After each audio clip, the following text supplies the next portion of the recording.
Y desde La Plata la tenemos a Ingrid Lasser, periodista que nos trae como siempre el resumen de noticias políticas nacionales e internacionales. Ingrid, buenas tardes. Buenas tardes, Manu, a vos y a todos los oyentes de la radio. Bueno, en principio el tema más resonante quizás a nivel internacional, ¿no?, de la semana es lo que fue el bombardeo a Siria, en el que, bueno, Donald Trump, presidente de Estados Unidos, ordenó acciones militares el viernes pasado contra el gobierno sirio en respuesta a un supuesto ataque químico, ¿no?, con armas químicas, del que acusan a Bashar al-Assad, que es el presidente de Siria. Bueno, en este caso, además de Estados Unidos, claramente están involucrados en este ataque Francia y el Reino Unido, que los apoyaron, y por otro lado también, por supuesto, no podía ser menos, el presidente de la Nación, Mauricio Macri, avaló este accionar militar de estas Fuerzas Armadas de Estados Unidos en Siria, bueno, en la Cumbre de las Américas, ¿no? Avaló esto tan luego que se celebró en Lima el fin de semana, así que la verdad es que, bueno, ya tenemos el apoyo del gobierno nacional, también a través de un comunicado de Cancillería, no solamente en palabras del presidente. Bueno, en este caso, Trump, digamos, afirmó que el objetivo de estas acciones era establecer un elemento de disuasión contra la producción y, bueno, y el uso también de armas químicas, porque esto, digamos, tiene un gran interés, es para Estados Unidos de gran interés, para la seguridad nacional. Otra vez, la seguridad nacional como en los 70 en América Latina, ¿no? Esta visión de que Estados Unidos es el gran garante de la seguridad nacional para todos los países del mundo. Y la verdad es que, bueno, es interesante por lo menos recrear la historia, ¿no?, del pueblo sirio, sobre todo en función de estos ataques, ¿no? ¿Por qué Estados Unidos decide atacar tanto, bueno, en este caso a Siria, pero también anteriormente a Irak, a Libia, a Palestina, sistemáticamente también en manos de Israel, ¿no? En este caso, Siria, bueno, es rico en petróleo, claramente como muchos países del Medio Oriente, pero también tiene un componente fundamental en lo que es la geopolítica mundial, ¿no? La zona de Siria es un punto muy grande de conexión entre Occidente y Oriente y también un terreno de disputa que, digamos, durante siglos fue ese terreno de disputa justamente por los grandes beneficios que traía en el comercio, ¿no? Por ejemplo, la salida de Asia al mar Mediterráneo, ¿no? Sabemos que geográficamente, si hablamos geográficamente por lo menos, en Europa la mayoría de los países tienen salida al mar Mediterráneo, en el caso de Asia son muy pocos, y bueno, en este caso Siria sería uno de ellos. Entonces, en resumen, la cuestión estratégica, ¿no?, para lo económico, para lo comercial y el petróleo. Serían los temas principales, ¿no? Es lo principal eso. Exactamente, es lo principal, ¿no? Y la verdad no es casualidad que Estados Unidos ataque a todos estos países. Digamos, anteriormente ya sabemos lo que pasó más o menos en el año 2003 con la guerra de Irak. Sabemos también que en el 2011 propiciaron un golpe de Estado en Libia. Sistemáticamente Estados Unidos lo que hace en estos países es intervenir en nombre de una supuesta paz, de una supuesta democracia, que bueno, finalmente nunca llega y siempre tiene forma, ¿no?, de bombardeo y tiene forma de destrucción en estas ciudades tan importantes, ¿no? Las ciudades más importantes por lo general son de estos países. Sí, en aquel momento, la anterior, me acuerdo, era por armas de destrucción masiva, armas que nunca aparecieron, ¿no?, que no se pudo comprobar. Exactamente, y en este caso tampoco está siendo comprobado el hecho de que se hayan hecho, digamos, o que se hayan puesto en práctica en realidad los ejercicios militares con armas químicas. Entonces, nuevamente vuelve a pasar esta misma situación, ¿no?, que históricamente ha pasado. Y bueno, y también no es casualidad que, por ejemplo, en el caso de los países del Medio Oriente, Estados Unidos tenga como aliado a Israel, un Israel que es sionista, que justamente el sionismo es un extremismo de la visión, digamos, del pueblo judío, en términos religiosos, ¿no? Estoy hablando. Sí, sí.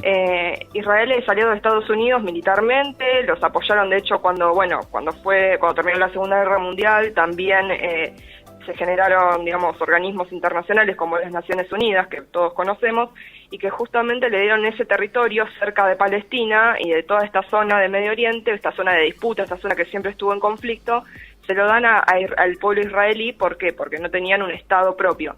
Después de todo lo que fue el Holocausto, no en la Segunda Guerra Mundial. Así que es interesante ver también en clave de historia esto, porque claramente tiene como un trasfondo mucho más importante que lo que nosotros vemos actualmente, que son los bombardeos. Entonces, bueno, Israel aliado a Estados Unidos, 2 más 2 son 4, pero ¿qué pasa? También acá se involucran Francia y Reino Unido. ¿Por qué Francia y Reino Unido le dan tanta importancia a Siria, no? Bueno, en este caso, ambos países fueron colonizadores de estos territorios, los territorios de Siria, durante la Primera y la Segunda Guerra Mundial. Digamos, a partir de la Primera Guerra Mundial logran desterrar al Imperio Otomano, que tenía el control sobre esa zona, y bueno, y hasta la Segunda Guerra Mundial explotaron recursos, no solo naturales, sino también recursos humanos, claramente. Entonces es también importante, es un actor muy importante en lo que está pasando actualmente en Siria. Sí, y se ve, también, y se ve muy poquito, sí. Vemos muy poco de eso, ¿eh? Vemos muy poco de eso en los medios y por eso yo me propuse hoy dar como un pantallazo, por lo menos, obviamente no voy a poder contar absolutamente todo lo que pasa, porque realmente necesito, creo que por lo menos 2 horas para intentar explicar más o menos de dónde parten estas cuestiones, ¿no? Pero bueno, también hay un actor muy importante en este caso que es Rusia, ¿no? Ya sabemos que Vladimir Putin salió también a condenar este ataque.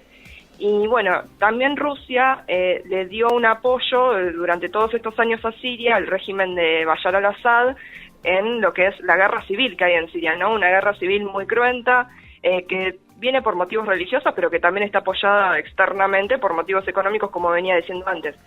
El apoyo, digamos, de Rusia a Siria no es de ahora, o sea, no es de este momento histórico, sino que viene ya desde la época de la Guerra Fría, cuando, bueno, claramente había que decidirse de alguna manera entre Estados Unidos y Rusia. Bueno, Siria decide aliarse a la Unión Soviética en ese momento. ¿Qué pasa? Bueno, en el 2000 asume este hombre, Bashar al-Assad, que es el actual presidente sirio. Antes estuvo su padre, Hafez al-Assad.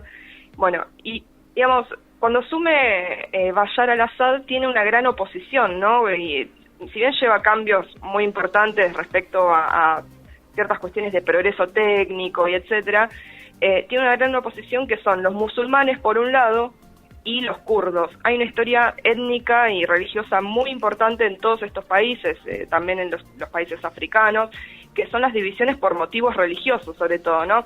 Entonces, bueno, en este caso, el gobierno de Bashar al-Assad responde a una parte del Islam, es decir, de la religión musulmana, que se llama el chiismo. Los chiitas, que ven desde una forma un poco más flexible, si se quiere, un poco más moderna también a la religión musulmana. En cambio, en contraposición de eso están los sunitas, que justamente son personas mucho más ortodoxas con la religión. De hecho son mayoría en el Islam, un 80% de los musulmanes son sunitas. Bueno, y justamente dentro del sunismo también hay una vertiente que quizás se haya escuchado un poco más en los medios de comunicación últimamente, que es el yihadismo, que son justamente estos grupos extremistas que llevan, digamos, al nivel bélico. Ejemplo, Al-Qaeda. Exacto. ¿Sí? El año pasado hablamos con el padre Montes, que era de Darregueira, que está en Irak viviendo, y contaba cada cosa terrible. Es que justamente, bueno, lo que pasa en Irak también actualmente, ¿no? En Irak lo que sucede es que, por ejemplo, luego de la intervención militar de Estados Unidos, la intervención política, bueno, sacar a Saddam Hussein y toda esta cuestión, ¿qué hicieron con Irak? Lo están intentando dividir por zonas religiosas, ¿no? Entonces hay una zona que es la zona árabe, digamos, la zona más ligada a lo que es esta vertiente del Islam, el chiismo, y bueno, y la otra parte sunita y la otra parte, digamos, kurda. Entonces también igual eso genera conflictos porque hay divisiones territoriales muy arbitrarias, no son divisiones territoriales que se hayan pactado de alguna manera internamente, sino que las interpone Estados Unidos. Sí, sí. Justamente, bueno, en el caso de la yihad, del yihadismo, que es esta vertiente extremista y que, bueno, justamente recurren a las armas, consideran que la guerra contra al-Assad es una guerra religiosa, ¿no? Pero para esto claramente necesitan un financiamiento externo para tener armas y todas estas cuestiones, ¿no? Que hacen que puedan llevar a cabo una especie de, por lo menos, combate contra este gobierno. Y ahí, entonces, y ahí aparece... en este caso, entra Estados Unidos, claramente, y la OTAN. La OTAN es la Alianza del Atlántico Norte, aclaro por ahí, por una cuestión de, bueno, tampoco quiero confundir demasiado, ¿no? Pero la OTAN es la Alianza del Atlántico Norte, que es una alianza militar que surge durante la Guerra Fría para hacerle frente a la Unión Soviética, ¿no? Militarmente. De esa alianza forma parte, bueno, claramente Estados Unidos como puntal de lanza, y Francia, Inglaterra, todos los países de Europa, digamos, ¿no? Y entonces, la pregunta como principal que yo me venía haciendo también ya desde el sábado, por lo menos, que me enteré del ataque a Siria, es ¿por qué la OTAN, aún después de la caída del muro de Berlín, ¿no?, que fue en el 91, en el 89, en el 91 se disuelve la Unión Soviética, ¿por qué sigue vigente esa alianza militar que se había creado con un objetivo en particular que era este, ¿no? Claramente tiene que ver con apoyar estos levantamientos civiles que terminan siendo justamente un modo más de intervención económica, no solo de Estados Unidos, sino de todo el bloque de países europeos que son aliados. Exacto, y además, bueno, la cantidad de muertos, ¿no?, de civiles que hay en estos conflictos que vienen de hace años. Exactamente, bueno, ni hablar del caso Palestina, que es lo más cruento que he visto en muchos años, en estos últimos años por lo menos, internacionalmente, ¿no? Justamente, ¿qué pasa con estos regímenes como el de Bashar al-Assad, que son combatidos encarnizadamente por Estados Unidos y que Trump festeja haber, digamos, tenido una misión exitosa? ¿Por qué? Justamente no les gusta al-Assad porque no permite las intromisiones del Fondo Monetario Internacional en la economía de Siria, porque comercia con Rusia, que justamente en este momento están habiendo unos cuantos problemas entre Estados Unidos y Rusia nuevamente. También que el petróleo sirio, digamos, no es explotado por las grandes petroleras transnacionales. Bueno, la cuestión territorial que nombraba anteriormente, ¿no?, esta importancia geopolítica de Siria y su salida al mar Mediterráneo. Un montón de aspectos que, bueno, que no voy a seguir enumerando porque realmente sería muy largo de contar, pero que por lo menos abuelo de pájaro estamos intentando explicar esto, ¿no? Y está bueno un poco la explicación porque, digo, uno, si le interesa un poco el tema y no lo escuchás bien, no entendés, porque más allá de lo religioso, digamos, está todo el otro conflicto, y tal vez, digamos, en la historia, si Estados Unidos o otros países no se hubiesen metido por el petróleo, por esto, por lo otro, digo, tal vez solamente hoy tendrían los conflictos religiosos, nada más esos países, ¿no? Sí, que justamente a lo que contribuyen estas intervenciones es a profundizar y encarnizar estos conflictos religiosos, ¿no? Sí, que tal vez serían más chicos. Sí, justamente es la Unión de las Naciones Unidas, bueno, la Organización de las Naciones Unidas, en vez de profundizar estos conflictos y avalar de alguna manera estas intervenciones, pondría ciertos paños fríos, por lo menos, para decirlo en criollo, quizás la historia sería muy distinta, ¿no? Exacto. Bueno, damos vuelta a la página y nos volvemos para Argentina. Sí, bueno, en Argentina se cayó el quórum para debatir sobre los tarifazos que justamente hoy el Frente para la Victoria, Unidad Ciudadana, en la Cámara de Diputados de la Nación había convocado una sesión especial, ¿no? Y, digamos, había nucleado, por suerte, en este sentido, ¿no?, a toda la oposición, entre ellos, bueno, el peronismo dialoguista, el masismo, Libres del Sur, Movimiento Evita, los diputados de izquierda, ¿no?, para ponerle un freno, digamos, congelar y retrotraer las tarifas a enero de 2016, un proyecto igual bastante utópico, pero bueno, en fin, se había convocado la sesión especial. ¿Qué pasó? ¿Esto fue pedido por el radicalismo y por Lilita? No, por supuesto que no. De hecho, Lilita fue una de las que se levantó. Martín Lustó, referente de la Unión Cívica Radical de Capital Federal, también se levantó. Bueno, ahora te voy a contar otro trasfondo también, que es el show de Olmedo, de Alfredo Olmedo, el diputado oficialista de Salta, ¿no? El señor de la campera amarilla que explota peones en Salta. Bueno, sí, vimos el video hoy, terrible. Bueno, terrible. Estaba sentado en su banca y se levantó de repente porque un legislador del PRO fue a decirle algo, no sabemos qué, porque bueno, no se pudo. Claro, pero para que haya quórum estaban empatados. Se levantó. ¿Estaban empatados hasta ahí? Estaban empatados, habían llegado a 128 diputados, necesitaban 129 y estaban esperando a 2 diputados, más que supuestamente estaban demorados, ¿no? Diputados de la oposición estamos hablando.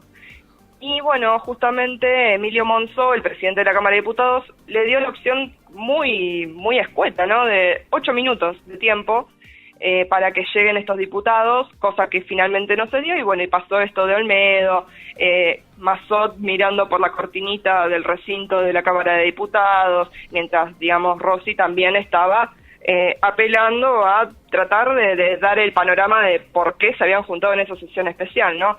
De hecho, Graciela Camaño también, que es diputada del Frente Renovador, bueno, obviamente dijo que esto era un bochorno, que no podía entender cómo los diputados del oficialismo se habían levantado e ido. Y en este caso también Agustín Rossi decía, bueno, pero estamos hablando de algo muy sensible para los argentinos, que es el aumento de tarifas y el aumento que ahoga a los argentinos, a la mayoría de los argentinos que no pueden llegar a fin de mes por las tarifas muy altas. Bueno, finalmente entonces habían logrado juntarse para hablar, digamos, sobre el tema y no hubo quórum, así que quedó en la nada. No hubo quórum, quedó en la nada. La sesión por ahora igual sigue con los legisladores de la oposición nomás, que están igualmente discutiendo este tema dentro de la Cámara de Diputados, pero bueno, la verdad no tiene mucho sentido en la visión, digamos, de que no están los otros diputados. O sea, todos en este caso coinciden, por lo menos, en que los aumentos de tarifas han sido muy elevados, que justamente llegan, digamos, a partes muy sensibles, como lo es poner un plato en la mesa o pagar la luz, y un montón de cuestiones que tienen que ver con esto, ¿no? Con esas situaciones límite que por ahí se generan, sobre todo no solo para los consumidores finales, que somos las personas que consumimos los servicios públicos en nuestros hogares, o en el transporte, o en la nafta, digamos, pero sí también los comerciantes, las pequeñas empresas, ¿no? Todos estos sectores que vienen reclamando ya desde hace mucho por los tarifazos. Exacto. Bueno, y también tema picante de la semana, se sigue debatiendo sobre el aborto. Exactamente, se siguen haciendo las exposiciones en el Congreso también. Hoy el escenario nacional solamente está acotado al Congreso, pero bueno, justamente siguen las exposiciones de las distintas posturas, ¿no?, sobre la legalización del aborto, que, repito, van a ser hasta el 10 de junio, cuando los legisladores empiecen a tratar el proyecto de ley propiamente dicho. Hoy, bueno, particularmente quise hacer como un ejercicio de comparación, ¿no?, de argumentos entre dos posturas que salieron en esta semana y que la verdad fueron bastante resonantes. La visión de Darío Zeta, no voy a decir el apellido porque es más impronunciable que el mío, que justamente, bueno, estaba a favor de la legalización del aborto, y la mirada de Lorena, que es una referente social de la Villa 31, que estaba en contra de la legalización del aborto. En el caso de Lorena, fui analizando, está buenísimo el video, si les recomiendo que vean estas discusiones en la Cámara de Diputados, porque la verdad es interesante poder contar con todas las miradas. Los modos de contar la postura antiaborto, antilegalización en realidad del aborto, ¿no?, fueron bastante estrambóticos, ¿no?, porque en principio se manifestó en contra del aborto directamente, en contra de abortar, cosa que yo igual también coincido, digamos, ¿no? El aborto, siempre lo digo, no es algo que sea hermoso de transitar para una mujer, ni nada por el estilo. Ella se manifestó en contra del aborto porque las mujeres que abortan, textualmente estoy hablando, va a parecer un poco chabacano lo que voy a empezar a decir a continuación, pero es lo que dijo ella textualmente, ¿no?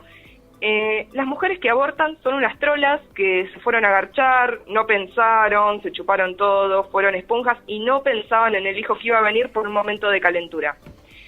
También, bueno, que las chicas de 13 o 14 años no piensan con la cabeza, sino con la bombacha, dejando entrever también que la anticoncepción depende solo de las mujeres, ¿no? Y que también manifestó en un momento que el hombre básicamente tiene que decidir sobre el cuerpo de la mujer, que el aborto va a ser un anticonceptivo más, que bueno, que de aprobarse la ley, también a las mujeres pobres las van a obligar a abortar.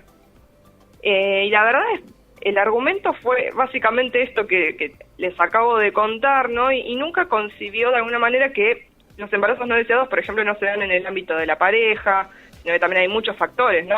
Violaciones, situaciones de coacción, no solo física, sino también psicológica. Una sociedad que también dice que las mujeres tenemos que ser madres porque básicamente nuestros úteros son receptáculos de embriones, ¿no? Y tampoco vio, me parece, Lorena, que en realidad el debate, como siempre yo remarco, no se trata de dónde empieza una vida, ¿no?, sino qué realidad estamos viviendo actualmente, una realidad que bueno, en la que el aborto existe y es clandestino, ¿no?, y siempre lo hemos aclarado en esta columna. En cambio, la postura de Darío Zeta sintetizó básicamente con una frase, ¿no?, la discusión que yo creo que fue muy atinado, bueno, toda la exposición de Darío Zeta fue muy atinada en el sentido de que justamente aportó a este debate, ¿no? Bueno, la discusión es política, no metafísica. justamente Darío Zeta proviene, ¿no?, de una disciplina como la filosofía. Bueno, por ahí puede ser un poco elevado el planteo en términos académicos, por ahí es cierto que quizás sea un poco elevado. Sí, yo creo que al tener la experiencia como divulgador, Darío Zeta ha hecho muchos programas de filosofía, que también recomiendo que los vean, tiene una lógica bastante dinámica para explicar, ¿no? En este caso, bueno, un poco el resumen de lo que dijo Darío Zeta es que para el equilibrio de una sociedad no sirve discutir cuestiones metafísicas porque nunca va a haber acuerdo. ¿Qué es la metafísica, no? Bueno, una visión de las cosas que no tiene, digamos, ninguna posibilidad de comprobarse. Es, por ejemplo, plantearse sobre la existencia o no de Dios para un ateo y para un creyente. Es que nunca podría haber acuerdo entre posturas metafísicas como cuándo arranca la vida, qué vida es más importante, si hay vidas más importantes que otras, bueno, etcétera, ¿no?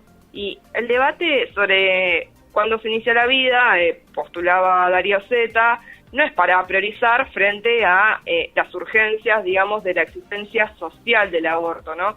Entonces él planteaba que, bueno, que hagamos una discusión política y no metafísica respecto a esto. Y de hecho también hablaba un poco del concepto de verdad, ¿no? Bueno, que en nombre de la verdad se cometieron un montón de atrocidades en el mundo. Bueno, justamente un poco lo que hablábamos anteriormente con el caso Siria, ¿no? Estados Unidos considera que tiene la verdad universal sobre que hay dictadores en los países del Medio Oriente y que, bueno, y justamente justifican sus ataques a través en nombre de la verdad. Volviendo a esto, Darío Zeta decía un poco, bueno, la democracia no puede convivir con absolutos, es decir, que justamente hablemos de que hay una sola verdad que alguien cree que tiene y que justamente a partir de eso se empieza a ningunear al otro, a construir un enemigo, un ignorante también se lo cree al otro, ¿no? Y también un asesino incluso. Y bueno, una frase que es como la más importante, creo, de toda esta exposición es que Darío Zeta afirmó que una mujer que no puede decidir sobre su cuerpo es una ciudadana de segunda, ¿no? Entonces, lo que planteaba él es que justamente que nadie imponga su concepción como una razón de Estado, que, bueno, es justamente que cuando la visión particular se pretende como algo universal, como una norma que hay que seguir, es una visión autoritaria. Y que, bueno, justamente de aprobarse la ley nadie obligaría a absolutamente nadie a abortar, sino que también se previene esta cuestión de que está pasando en este momento, que a partir de una opinión metafísica, una opinión, justamente una visión del mundo, se obligue a no decidir sobre los cuerpos. Entonces la verdad es que fue interesante por lo menos ver estos dos casos, ¿no? Estas dos visiones muy contrapuestas, pero que también tienen dos niveles argumentativos muy distintos y que es una constante en lo que se viene dando en el debate del Congreso, ¿no? Hay muchas Lorenas que también muestran videos sobre momentos en los que se aborta, que la verdad yo no sé sinceramente de dónde sacan esos videos, porque justamente hay alguien que permite la filmación de esos médicos en este caso. Exacto. Y bueno, y en el caso de Darío Zeta también era interesante ver esta discusión desde un plano quizás que no se estaba viendo, que era, digamos, anteriormente se veía desde el plano médico, desde el plano social. Bueno, en este caso la visión filosófica la verdad también es muy interesante. Bueno, así que, y ayer también, digamos, sí, resaltó un poco desde el lado tal vez social o de los actores los mensajes de Débora Plager y Muriel Santana, que contó sobre el aborto. Exactamente, bueno, Muriel Santana contando su experiencia habiendo abortado, decidiendo no ser madre en una sociedad que pretende que las mujeres seamos madres, y bueno, y Débora Plager también con su visión, que bueno, obviamente tiene una visión muy particular del mundo y que está en un programa de televisión, es periodista, digamos.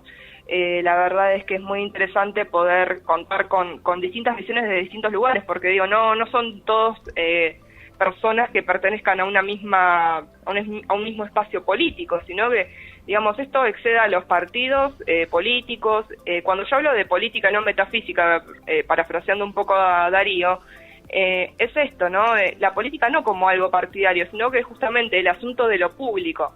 Esto es una discusión pública que excede ya a ciertas divisiones que tenemos los argentinos, bueno, de esto de los partidos políticos en este caso.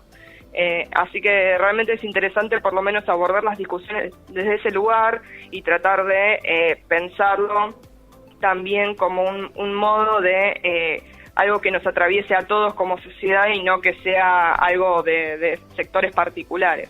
Exacto, bueno, y está bien que se dé lo más amplio posible este debate.